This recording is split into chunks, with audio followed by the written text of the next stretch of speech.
started by saying I'm Chris Alexander with the Saratoga Springs Public Library. At this point, I'd like to introduce our speaker, who is Lauren Mercier. She's with Cornell Cooperative Extension, and she's Outreach Coordinator for the Capital Region PRISM, which stands for Partnership for Regional Invasive Species Management. And I'm going to let Lauren tell you a little bit more about herself and her colleagues who are on the meeting today. Thank you. Go ahead, Lauren. Okay, hi everyone. Again, my name is Lauren. I'm Education Outreach Coordinator for the Capital Region PRISM, which Chris said is the Partnership for Regional Invasive Species Management. I work part-time, and I also work part-time with an internship with the DEC doing invasive species work as well. I'm a graduate student at University of Albany, and so this is I'm going into my second year on the job. And Kristopher Williams, he is on this webinar as well. He is the coordinator of the entire PRISM. And Lauren Henderson is our newly appointed aquatics coordinator for our PRISM. So they have lots of knowledge, and if you have questions that I can't answer, they might be able to answer them for you. So, yeah, we can get started. I will share my screen.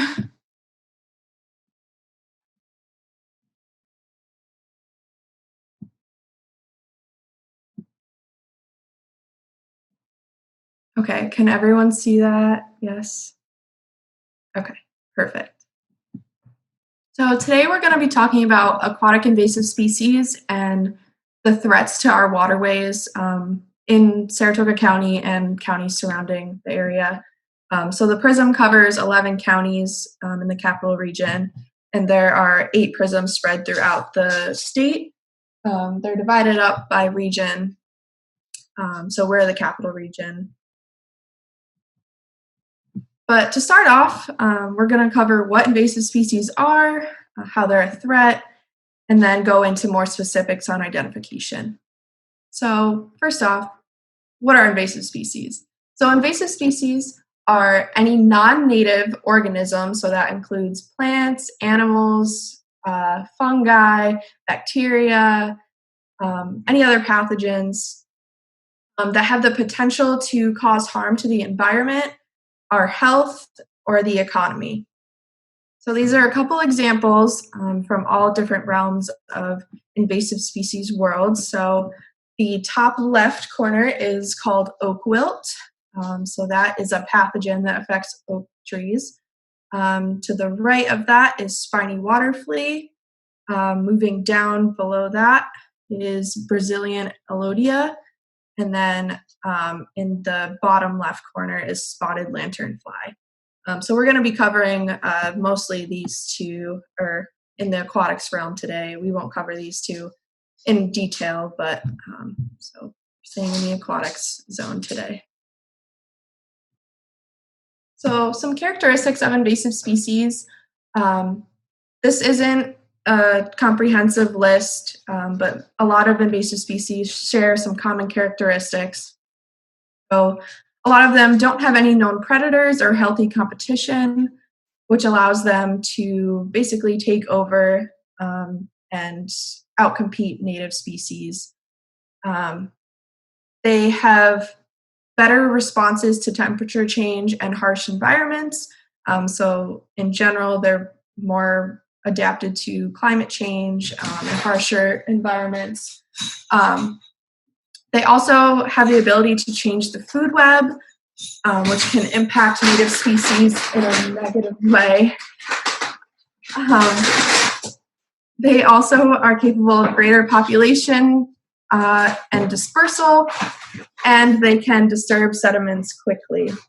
All right, so going into threats. So invasive species in the aquatics realm can threaten biodiversity.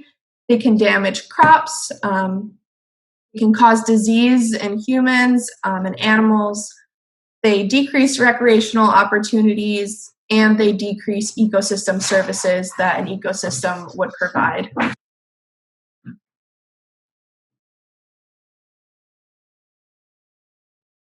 So in New York State, we divide up invasive species based on their threat to the environment, threat to our health, how widespread they are, and how well that they can take over an environment. So there are 4 criteria that the state uses for categorizing invasive species. First is the ecological impact.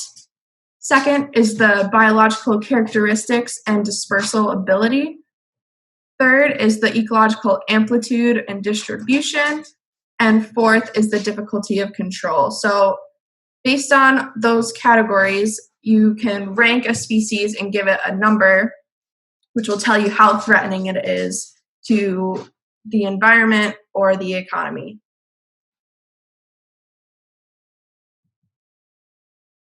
We also use something called the invasion curve. So this divides up invasive species based on how long they've been in an area and how widespread they are in an area. So first is prevention, so that is known as tier 1. So those species are not yet within the boundaries that you are concerned with, and it's very cost effective to keep them out. So campaigns like Clean Drain Dry or Play Clean Go are aiming at that prevention or tier 1 species to try to keep them out so that we don't have to manage them at all. Then next is called eradication or tier 2. So those species have entered the area, but they're at very low population densities, and they're in very localized populations. So it's easier to control them and get rid of them. If you don't catch those at the right time, it can become a tier 3 or tier 4 species, which then increases the amount of money and time that we have to spend on controlling those species and preventing them from spreading to other areas. So tier 3 is containment, and tier 4 is long-term management. So once a species hits tier 4, it's almost impossible to eradicate it. It's basically keeping it in one area and managing it so that you can still do recreation. You aren't losing all of your native species, things like that. But unfortunately, the majority of species have been identified at the tier 4 just because people don't realize earlier on that it is an invasive species. It does take a while to pick up on the characteristics of an invasive species, especially if they're at low densities. So we're trying to educate the public and our partners to be more aware of them as they're at the prevention, eradication, or even containment stages. So before we go into identification, I'm just going to cover some basic things that you can use to identify plants. So leaf arrangement is one of them. So there's alternate, which means that there's one leaf on either side of the stem. So there's one here, and then you go up a little bit, and there's one. Whereas opposite, they're directly across from each other. And then there's whorled, where there's multiple leaves within the same plane. You can also use leaf margin to identify plants. So entire means that it has a smooth edge. To the serrated is self-explanatory, so it's bumpy on the sides. Pinnately lobed means that, so these are called leaflets. So this is one leaf. These smaller leaf-looking structures are called leaflets. And then you can be finely divided, which is very similar. Just the leaflets are much smaller and fine. Leaf shapes are also another way to identify plants. So triangular, heart-shaped, elongate, oval, elliptical, or lance. So these are some other leaf patterns for the finely divided that we talked about over here. So there's fork divided, branch divided, and feather divided. So we're going to cover 4 common invasive species today and 2 emerging species in the area. The common ones you might have heard of before, but we're just going to go over some basic identifying characteristics and the best management practices for those species. So, curly leaf pondweed. This is a submerged perennial plant. That means it grows under the water, and it originated in Europe, Africa, and Australia, and has since moved to North America, and specifically New York and our counties surrounding the area. It can grow up to 5 meters long and has a rigid stem. Then the leaves, I like to think of them as like lasagna noodles. So they have a wavy margin, as you can see in this photo. They're stiff and they have a reddish green color to them.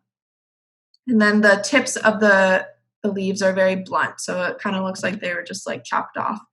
The leaves are arranged alternately on the stem, so there's one here, you go up a little bit, and there's another on the other side.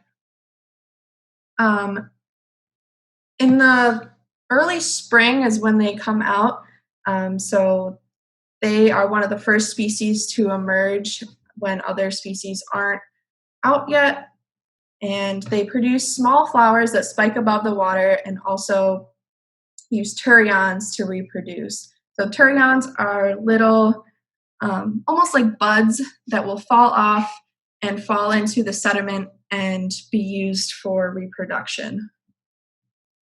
They can survive in a variety of environments, so they can live in freshwater or brackish water and can survive in depths of up to 6 meters. So the threat of these species is that they outcompete native plants. And like I said before, they do grow very early in the season. So when they die off in the summer, it causes a drop in dissolved oxygen, which is really important for fish to survive. So it can cause fish kill, and they can also cause harmful algal blooms due to the drop in dissolved oxygen. If it's a monoculture, like this picture down here, it can really inhibit recreational opportunities, so it will be difficult for boats to pass through. You wouldn't want to go swimming in that. So that is the threat that they cause. It can be removed mostly by mechanical harvesting, which we'll go into later.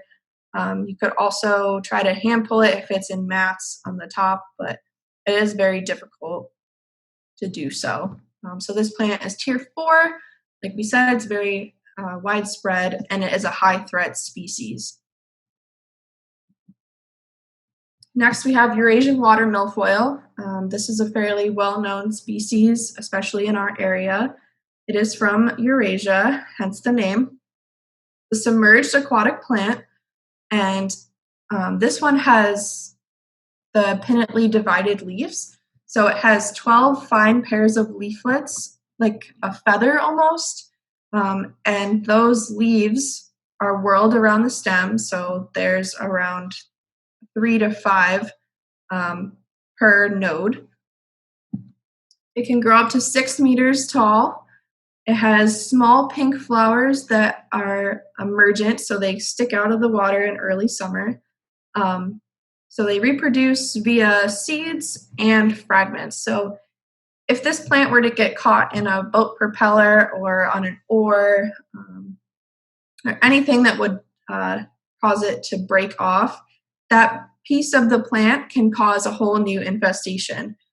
So that's what makes this plant so threatening to our environments, because it can spread very, very easily, even with just a small piece of the plant. So this plant is found in lakes, ponds, rivers, anything that's has a cove or a slow-moving water. It can survive fresh or brackish water, and it's tolerant of varying temperatures and disturbance. Like I said, this plant spreads really rapidly and outcompetes native plants, and it can impede on recreation if it grows very thickly and creates a monoculture. This is a tier 4 plant and it's very high threat.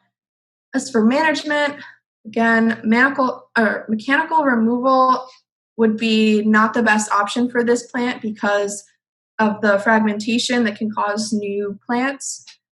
So mechanical harvesting should be avoided for this plant. Benthic mats have been used, so you can use it's like a weighted tarp and they spread it over the infestation to try to get it to die off. But they require a lot of maintenance and aren't always 100% effective.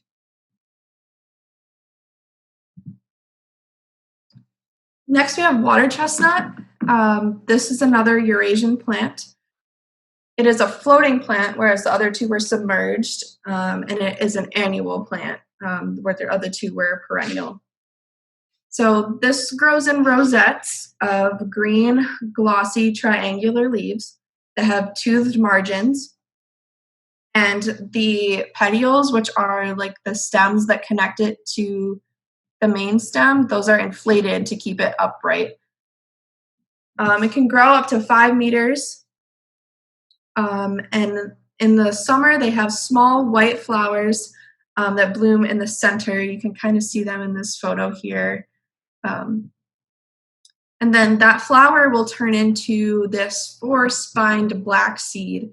So these are really distinguishing characteristic of this plant. I'm sure if you've gone anywhere near the Mohawk River or the Hudson, you have seen these little spiky things. They really hurt when you step on them. I have a picture on the next slide, but those are the seeds, and they fall down into the sediment and then will float back up and create new plants the following year. And the seeds remain viable in the soil for at least 5 years, if not more. The habitat that they grow in, they prefer shallow, quiet water bodies with high nutrients and a silty bottom substrate.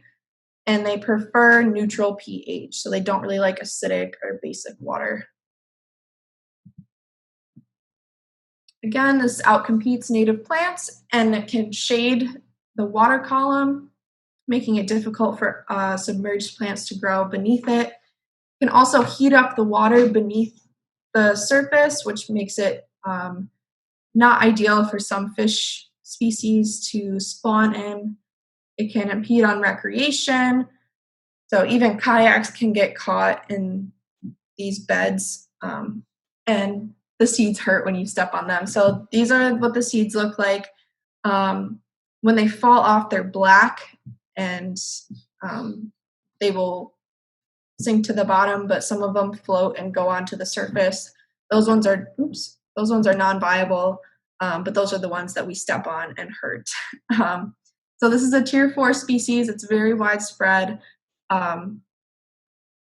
Specifically, Fish Creek on Saratoga Lake, they have been doing a lot of harvesting of this plant via volunteers and in kayaks. There's a lot of other water bodies around here that have this plant, and it's a very high threat species. Finally, for the common is the zebra mussel.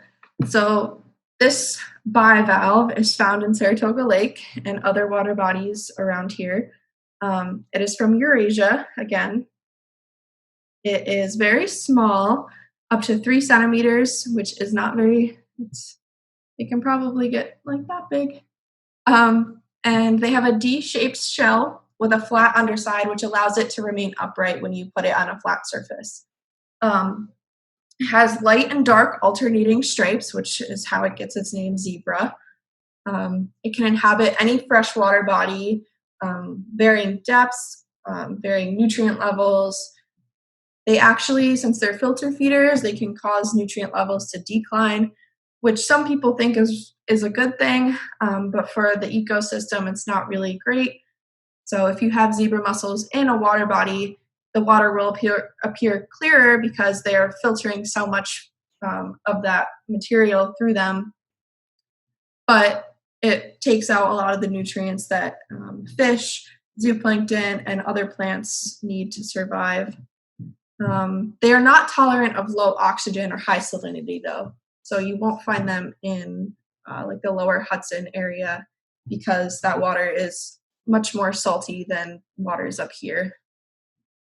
They outcompete native mussel species, and again, they impact water quality and pollutant recycling. And they can also clog intakes and other pipes. So this is an issue for boaters and water treatment plants because they can really clog those pipes and make it difficult for water to get through. They're, again, a Tier 4 species and very high threat. So now we're just going to cover 2 emerging species. So these are ones to keep an eye out for. If you're recreating in nearby water bodies. So these are ones just to look out for. First is watercress. You may have heard of watercress. You can find it in your local grocery stores. It's used in salads a lot. It is another Eurasian species. It's a perennial plant. It floats. It has a hollow stem and has compound leaves, which are like the pinnately divided leaves. But these leaflets are much larger. Oh, Chris, you have a comment? Oh, just go ahead when you're done. I have a point I want to make. Okay. On this slide. Okay. So it has 3 to 7 oval-shaped leaflets, and the terminal leaflet is larger than the rest of the leaflets further down on the leaf. It has clusters of small white flowers that appear on a flowering stalk like this. And they appear between April and September, which is a pretty long flowering period. And they have a very distinct peppery smell and flavor, which is why they're used in salads. It is tolerant of a variety of habitats, including lakes, rivers, and even moist ground. So a population around here was actually found in a forest in an area that had a pool of water or an area that flooded easily. So that is a really competitive advantage for these plants that they can grow even outside of wetland conditions. They can grow on like a roadside ditch or something like that. Did you want to make a comment right now, Chris, or do you want me to keep going? No, sure. Thank you, Lauren. Just a little insight, and I think this is an interesting plant for the people on the call-in today. So yeah, this is found in your grocery store when you pick up salad makings, and it's in there. And over the last 2 years, this has been put on our radar. And at first, when Lauren was talking about the invasion curve, low abundant plants that are not really found here, we call those Tier 1. And 2 years ago, this plant was considered a Tier 1.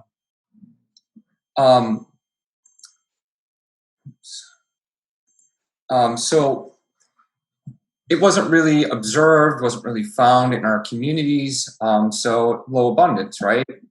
And part of that is, people weren't reporting it, weren't observing it, weren't identifying it. It is now, a Tier 2 species, which means it's found in a certain level of abundance throughout the capital region, the 11 counties that surround us. But even within the last year, we're going to revise what we call our tier list to put this at a Tier 3 because it's encroaching on that. And I'm just going to give you a couple general observations that I made. So we have some folks in the Niskayuna area. I got some phone calls this April when there's still snow on the ground. And people were sending me pictures of this green leafy matter in their little like swampy areas in the back of their properties and their marshes. And, the landscape was totally devoid of any growth because, winter was still just kind of ending and spring hadn't started. And this plant was growing very numerously over large areas. My first experience with it was at the Plotterkill Preserve in Schenectady County. We were doing hemlock woolly adelgid surveying and getting trees marked for treatment for this insect. And the ice was out, and there were areas along the stream where there was ice and puddles, and I found this green leafy matter. And I didn't know what it was at first. So it took Took several photos, sent it to several professional identifications, several botanists, and I didn't get an answer, but I saved it. And it wasn't until I hit on an aquatic person that they said, this is watercress, what you eat in your salad. And since then, it's been brought to my attention. Of more recent, I was in Washington County riding my bike. In terms of like vectors of where this is coming from, I ride a road bike. There was a farm. I passed a few farms, and then there was a nice country cottage. And I saw this fence, and I was admiring these beautiful gardens. And I could see that this person on the backside of their garden had a compost pile. And the compost pile was at a high point, and I could see there was a little bit of a rill where the water would drain out of the yard. And then I noticed while I'm riding my bike, I could see this distinct pattern of this vegetation that looked totally different, extremely leafy-like matter. And when I got closer on my bike, I realized it was watercress. And this person was probably tossing their leftovers, and it had escaped into the yard and was growing in the drainage ditch, and from there all the way down to whatever tributaries and into our water bodies. So it's a great example of a vector of how these species are spread. And this is one that's directly from humans. It's not related to birds or being transferred by wind. It's human transmission. And those monocultures, those big mats, we're seeing this fill in like ponds. And I'm getting these calls from people, and they're horrified. And we give them the best management practices and show what we can do and try to help them out on their property. But I just want to make that little note. Thank you, Lauren. Back at you. Sure. So Chris kind of covered the tier status. So somewhere between a tier 2, tier 3. There's a lot of underreporting of this species. So we encourage people to go out and try to look for it and report it. It outcompetes native plants and can block waterways. And our final plant of the day is called Hydrilla. So this plant is from Asia. It is a submerged perennial plant. It has serrated leaves, but it's kind of difficult to see with the naked eye. They grow in whorls of between 3 and 8. So around here, there'll be 3 or 8 different leaves. Typically, there's 5. And then on each leaf, there's a really stiff midrib, and there's thorns or like spines underneath, which can, like when you run your fingers along it, you'll feel them. Can have a greenish to reddish tint. And this plant is spread by fragments, tubers, and seeds. So it's really efficient at spreading. So this plant grows in freshwater lakes, ponds, rivers, canals, and is tolerant of varying light conditions and nutrient conditions. So these are a picture of the tubers. They are like a little potato-like structure that grows beneath the sediment, and it will help it store nutrients and can help it reproduce as well.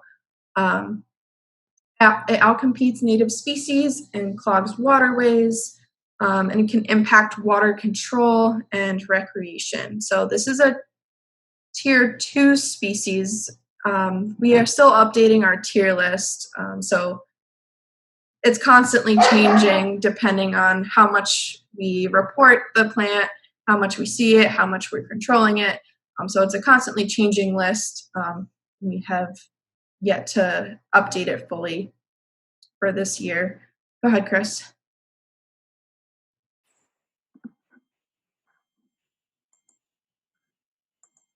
Can you guys see me? Yeah.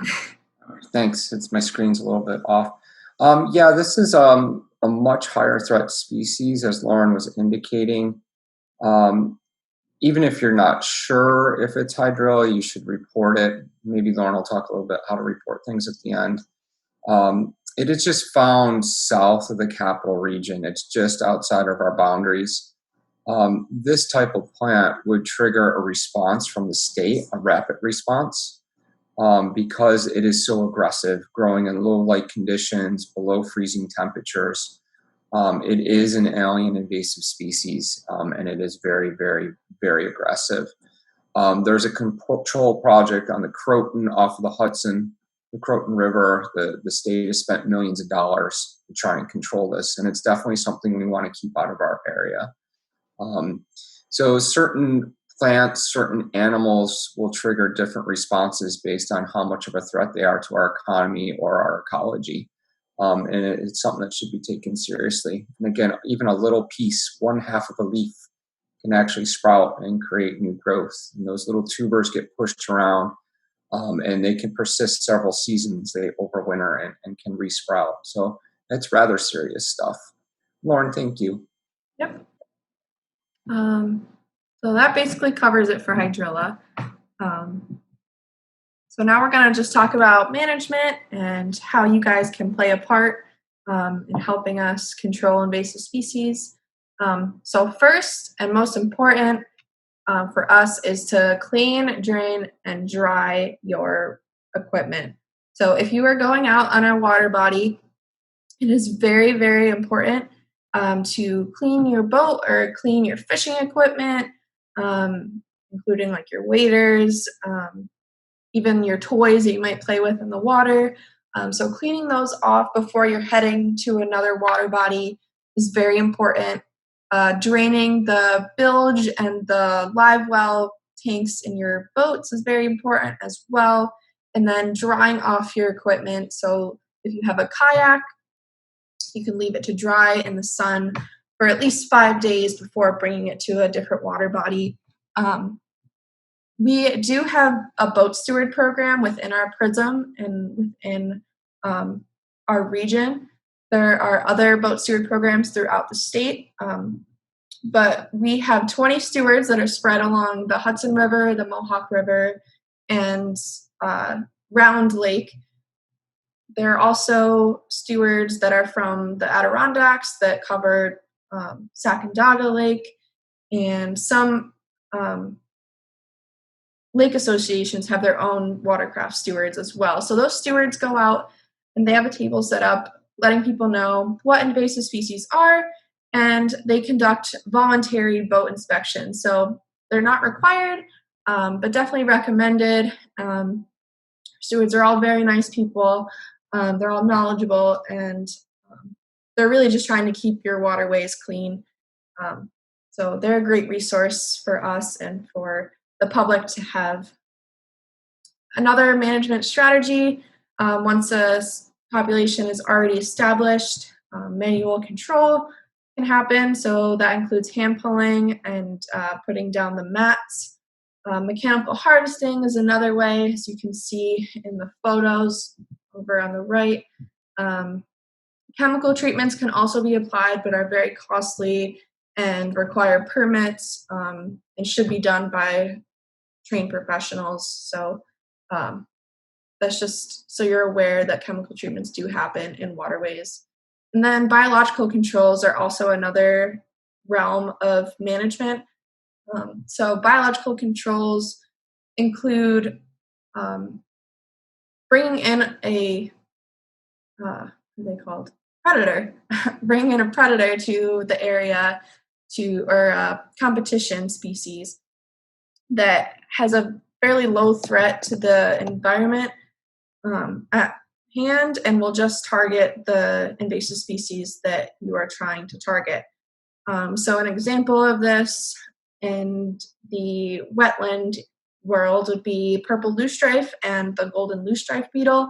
So the golden loosestrife beetle has been released for over 20 years now and has spread naturally and eats the leaves of the purple loosestrife and doesn't eat anything else. So once the purple loosestrife dies off, the beetles will die off as well. So it's a win-win situation as far as biological control goes.